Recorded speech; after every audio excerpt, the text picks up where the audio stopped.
Hi! Hello! Welcome to Suman TV. Hair అనేది మన బ్యూటీని ఇంకొంచెం ఎన్హాన్స్ చేయడానికి ఉపయోగపడుతూ ఉంటుంది. బట్ ఇటీవల కాలంలో చూస్తే చాలామంది కంప్లెయింట్ చేస్తూ ఉంటారు హెయిర్ లాస్, హెయిర్ లాస్. ఒకప్పుడైతే వంశపారపర్యంగా మాత్రమే మనకి బట్టతల అనేది చూసేవాళ్ళం. బట్ ఇప్పుడు దాంతో అసలు సంబంధం లేకుండానే చాలా మందిలో బట్టతల సమస్యను కూడా మనం చూస్తూ వస్తున్నాం. సో, దీనికి రకరకాల కారణాలు ఉండొచ్చు. సో, హెయిర్ ఫాల్ అయిపోతుంది అని అంటేనే చాలా మందిలో టెన్షన్ అనేది, ఆ స్ట్రెస్ అనేది స్టార్ట్ అయిపోతూ ఉంటుంది. దానికోసం రకరకాల షాంపూల్ని అంటే చేంజ్ చేస్తూ ఉంటారు. అలాగే ఆయిల్స్‌ని చేంజ్ చేస్తూ ఉంటారు. అలాగే హెయిర్ ఫాల్ అవ్వటానికి మెయిన్ రీజన్స్ ఏంటో ఫస్ట్ ఆఫ్ ఆల్ తెలుసుకుందాం. అలాగే ఈ ఆయిల్స్ చేంజ్ చేయడం వల్ల ఏమైనా అసలు యూజెస్ ఉంటాయా? లేదా? ఈ విషయాలన్నీ డిస్కస్ చేసేద్దాం. మనతో పాటు ఉన్నారు Cleo skin and hair clinic నుంచి dermatologist and cosmetologist doctor Vani garu. Hello hello ma'am. అండి. Hi. Ma'am so hair fall అవుతుందనంటే ప్రతి ఒక్కరికి ఫస్ట్ స్ట్రెస్ అనేది స్టార్ట్ అవుతూ ఉంటుంది. అవునండి. స్ట్రెస్ వల్లే హెయిర్ ఫాల్ కూడా అవ్వచ్చు. But yes. హెయిర్ ఫాల్ అవుతుందని కనిపిస్తేనే ఆ స్ట్రెస్ ఆటోమేటిక్‌గా స్టార్ట్ అయిపోతూ ఉంటుంది. అవునండి. సో, హెయిర్ ఫాల్ అవ్వడానికి బేసిక్‌గా రీజన్స్ ఏముంటాయి? ఏం మిస్టేక్స్ ఓకే. మనం చేయటం వల్ల బేసిక్‌గా మన ఓకే. లైఫ్ స్టైల్ చేంజెస్ వల్ల జరుగుతూ ఉంటాయి? ఓకే. హెయిర్ ఫాల్ అన్నది ఇంట్రెస్టింగ్ టాపిక్ అండి. ఇది ఒక సైక్లికల్ ఫార్మాట్‌లో ఉంటది. Stress leads to hair fall leads to stress again. Yes. So, this is a never ending cycle అనమాట. హెయిర్ లాస్ అనే దానికి చాలా రీజన్స్ ఉంటాయి. ప్రైమరీలీ న్యూట్రిషనల్ తీసుకుంటే బి12 డెఫిషియన్సీ గానియండి, డి3 గానియండి, ఐరన్ లోపించినా గాని you will have hair loss. Hmm. After certain age ఏంటంటే హార్మోనల్ రోల్ కూడా ఉంటుంది అందులో. Yes. The basic major hormones thyroid hormone గానియండి, పీసీఓడీ ఉన్న కిడ్స్‌కి ఆండ్రోజెన్ లెవెల్ ఇంక్రీజ్ కావడం మూలాన గానియండి, హెయిర్ లాస్ అనేది సివియర్‌గా మనం చూస్తూ ఉంటాం. హ్మ్. అపార్ట్ ఫ్రమ్ దిస్ మెన్‌కి డిఫరెంట్‌గా ఉంటుంది. వుమెన్‌కి కూడా డిఫరెంట్‌గా ఉంటుంది. హ్మ్. మెన్‌కి ఆండ్రోజెనెటిక్ అలోపేషియా అంటాం. వంశపారంపర్యంగా ఇప్పుడు ఏదైతే మనం డిస్కస్ చేసామో అలా వచ్చేదాన్ని ఆండ్రోజెనెటిక్ అలోపేషియా, బాల్డింగ్ అంటామనమాట. హ్మ్. సో, ఫీమేల్‌లో లాస్ అయ్యేది female pattern hair loss. Female hormone మూలాన గాని హెయిర్ లాస్ అవుతుంది. హ్మ్. సో, బిఫోర్ మనము హెయిర్ లాస్‌కి ట్రీట్మెంట్ స్టార్ట్ చేసే before we need to identify the root cause for hair loss and treat it అనమాట. Hmm. Hmm. Accordingly మనకు ఆ root cause identify చేశాక ఫస్ట్ రూట్ కాజ్ ట్రిగ్గరింగ్ ఏజెంట్స్‌ని ఏదైతే ఉందో దాన్ని మనము ట్రీట్ చేయడం జరుగుతుంది. దానిపైన మనం ట్రీట్మెంట్స్ ఏవైతే ఉన్నాయో పీఆర్‌పీ గానియండి, జీఎఫ్సీ గానియండి, మీసోథెరపీ, డ్యూటా థెరపీ హ్మ్. ఇలాంటి హెయిర్ ఎన్హాన్స్‌మెంట్ ట్రీట్మెంట్స్ చేయడం జరుగుతుందనమాట. ఓకే. సో, ఇప్పుడు హెయిర్ ఫాల్ అవుతుందనంటే ఫస్ట్ అంటే చేసే పనులు ఏముంటాయనంటే first of all hair shampoos ఏవైతే యూజ్ చేస్తున్నామో, so, hair fall control shampoos అని వెళ్తారు. అండ్ తర్వాత ఆయిల్స్ వైపు చూస్తూ ఉంటారు. సో, రకరకాల వీడియోస్ మనకిప్పుడు సోషల్ మీడియాలో కనిపిస్తూనే ఉన్నాయి. సో, ఒకళ్ళు కాస్టర్ ఆయిల్ యూజ్ చేయమని చెప్తారు. ఒకళ్ళేమో ఆనియన్ ఆయిల్ యూజ్ చేయమని చెప్తారు. సో, ఒకళ్ళు సెసమీ ఆయిల్ యూజ్ చేయమని చెప్తారు. సో, ఈ ఎక్స్‌పెరిమెంట్స్ అన్నీ చేసేస్తారు. ఫైనల్ అది వర్కౌట్ కాకపోయినప్పుడు డాక్టర్ దగ్గరికొస్తూ ఉంటారు. యెస్. యెస్. నిజానికి ఇలా ఆయిల్స్ గానీ, లేకపోతే షాంపూస్ గానీ, ఇవి చేంజ్ చేయటం వల్ల ఏమైనా యూజ్ ఉంటుందా? Okay. Coming to hair oils అండి. హెయిర్ ఆయిల్స్ అన్నది కామన్‌గా యూజ్ చేస్తుంటారు అందరూ. సో, హెయిర్ ఆయిల్స్ మనం డిస్కస్ చేసిన విధంగా కోకోనట్ ఆయిల్ గానియండి, కాస్టర్ ఆయిల్ గానియండి, sesame oil, onion oil, rosemary oil హ్మ్. ఇలాంటి చాలా రకాలైన హెయిర్ ఆయిల్స్ మార్కెట్‌లో అందుబాటులో ఉన్నాయి. సో, వీటి వల్ల కొంత బెనిఫిట్ ఉంటుంది.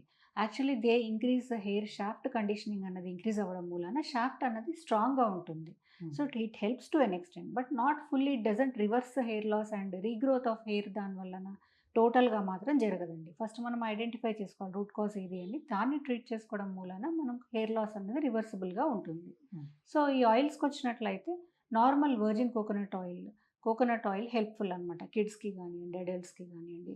So, that is helpful. Then accordingly you have castor oil అంటే కొంచెం మందంగా ఉంటుంది. సో, హ్మ్. ఇలాంటి థిక్ ఆయిల్స్ వదిలేసినప్పుడు ఏంటంటే ఆయిలీ స్కాల్ప్ ఉందనుకోండి for example if they are having dandruff issues. On hmm. That hmm. If we apply oil and అలాగే వదిలేసినట్లయితే అక్కడున్న కొలోనియల్ ఫంగస్ గానీ అభివృద్ధి చెంది ఆ డాండ్రఫ్ అన్నది వర్స్ అవుతుంది. హెయిర్ లాస్ ఇంకా ఎక్కువగా అవుతుంది. హ్మ్. సో, మనం ఏంటంటే హెయిర్ కండిషన్‌ని బట్టి అంటే స్కాల్ప్ కండిషన్‌ని బట్టి ఇప్పుడు డ్రై స్కాల్ప్ ఉందనుకోండి వాళ్ళకి కోకోనట్ ఆయిల్ కొంతవరకు హెల్ప్ అవుతుంది. ఓకే. ఆయిలీ స్కాల్ప్ ఉన్న వాళ్ళకి హెయిర్ ఆయిల్ అలాగే పెట్టి వదిలేయకూడదు. We need to okay. Wash it అనమాట. Okay. Ideally 2-3 hours before hair wash కొంచెం వార్మ్ ఆయిల్ పెట్టి వాష్ చేసినట్లయితే ఇట్ ఈస్ సజెస్టబుల్ అనమాట. Hmm. Apart from these oils we have sesame oil గానియండి, safflower oil some people use. So, rosemary oil coming to rosemary oil అది కొంచెము vasodilation increase చేస్తుంది. చిన్నగా కొంతపాటి హెయిర్ రీగ్రోత్‌కి హెల్ప్ అవుతుంది. But hmm. All these are not overnight. Little bit it has an additive effect అనమాట. Onion oil also nowadays we are seeing because hmm. Of the hmm. Sulphur content in it. అది కూడా vasodilation blood క్యాపిలరీస్‌ని, రక్త ప్రసరణని improve చేయడం మూలన కొంతపాటి help అయితే ఉంటుంది. అంటే చాలామంది తల్లులు అనుకున్న విషయం ఏంటంటే, ఆయిల్ పెట్టకపోవటం వల్లే పిల్లలకి హెయిర్ ఫాల్ ఎక్కువైపోతుంది అనే ఉద్దేశంతో పెడుతూ ఉంటారు. సో, వారంలో ఒక 2 సార్లు మాత్రమే హెడ్ బాత్ చేస్తూ ఉంటారు. మిగతా టైం అంతా కూడా ఆ ఆయిల్‌తోనే హెయిర్ ఉంటుంది. సో, దానివల్ల ఎక్కువగా ఇష్యూస్ పెరిగే అవకాశం ఉంటుంది. హెయిర్ ఫాల్ ఇంకా ఎక్కువగా పెరుగుతుందా? యెస్ అండి. ఐడియల్‌గా అయితే ఆయిల్ అన్నది just conditioning agent and it also increases the root strength. But not totally we don't suggest oil usage. ఎక్కువ ఆయిల్ అలాగే వదిలేయడము. అది it attracts dirt and grimes and ఆ ఫర్దర్ ఉండే హెయిర్ లాస్ కండిషన్ వర్సన్ అవుతుంది. ఈ హ్మ్. డాండ్రఫ్ కూడా ఎక్కువగా అక్కడ అభివృద్ధి చెంది హెయిర్ లాస్ అన్నది ఇంకా ట్రిగ్గర్ అవుతుంది. So, okay. It is always ideal oil పెట్టిన వెంటనే ఒక 2, 3 అవర్స్ తర్వాత వాష్ చేసుకోవడం.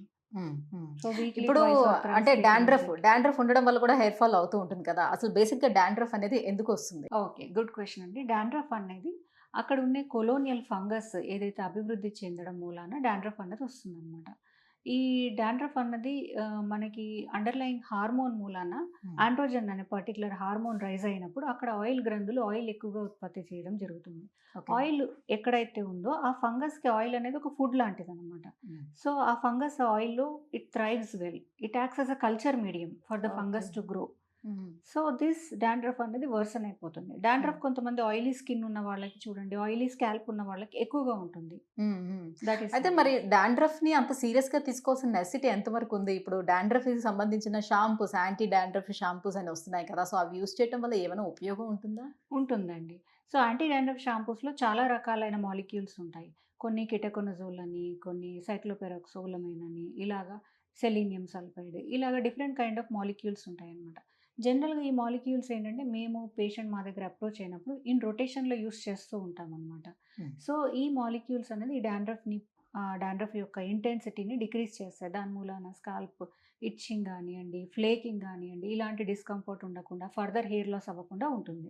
సో, డాండ్రఫ్‌ని ఎప్పుడు సీరియస్‌గా తీసుకోవాలి? ఎప్పుడు డాక్టర్‌ని కన్సల్ట్ చేయాల్సిన నెసెసిటీ ఏర్పడుతూ ఉంటుంది? ఒకవేళ దాన్ని ట్రీట్మెంట్ తీసుకోకపోతే ఫర్దర్ ఉన్న కాంప్లికేషన్స్. ఓకే. చాలా కాలంగా డాండ్రఫ్ ఉంటుందనుకోండి. For example and it is flaking, it's falling all over. Hmm. It is also kind of discomfort. Not only that it leads to itching. Hmm. Itching గానియండి, వాళ్ళు itching చేయటం మూలాన secondary infections రావడము, hair loss start అవ్వడము. So, these conditions we can take it as considerable hmm. Need for the dandruff treatment and start with the dandruff treatment అనమాట. So, finally ఇప్పుడు మనకి ఎలాంటి ట్రీట్మెంట్స్ అయితే అందుబాటులో ఉన్నాయి హెయిర్ ఫాల్‌కి సంబంధించి? హెయిర్ ఫాల్‌కి సంబంధించి చాలా రకాలైన ట్రీట్మెంట్స్ ఉంటాయండి. So, depending upon the hair లాస్‌కి ఏదైతే ఉందో రూట్ కాజ్‌ని హ్మ్. మనము ఐడెంటిఫై చేసి. ఐడెంటిఫై చేసి దాన్ని బట్టి ట్రీట్మెంట్స్ ఉంటాయన్నమాట. హ్మ్. ట్రీట్మెంట్స్‌లో పీఆర్‌పీ అని, జీఎఫ్సీ అని, డ్యూటా అని, మీసోథెరపీ. సో, దాంట్లో కూడా ఎక్సోజోమ్స్ యూజ్ చేస్తాము. ఇలా చాలా రకాలైన హెయిర్ లాస్ ట్రీట్మెంట్స్ ఉంటాయి. So, hmm. సో ప్రైమర్‌లీ మనం డిస్కస్ చేయాల్సిందేంటంటే పీఆర్‌పీ గానియండి, జీఎఫ్సీ గానియండి, డ్యూటా థెరపీస్ కానియండి. హ్మ్. ఇవి అన్నవి gold standard treatments in hair loss అనమాట. ఓకే. ఈ పీఆర్‌పీ అంటే ఏంటంటే ఈ ప్లేట్‌లెట్ రిచ్ ప్లాస్మా. సో, మన ఓన్ బ్లడ్ నుంచి ప్లేట్‌లెట్ రిచ్ ప్లాస్మాని మనం సెగ్రిగేట్ చేసి, దాంట్లో ఉన్న గ్రోత్ ఫ్యాక్టర్స్ ఏవైతే ఉన్నాయో దాన్ని అక్కడ ఇవ్వడం జరుగుతుందనమాట లోకల్‌గా. ఓకే. ఓకే.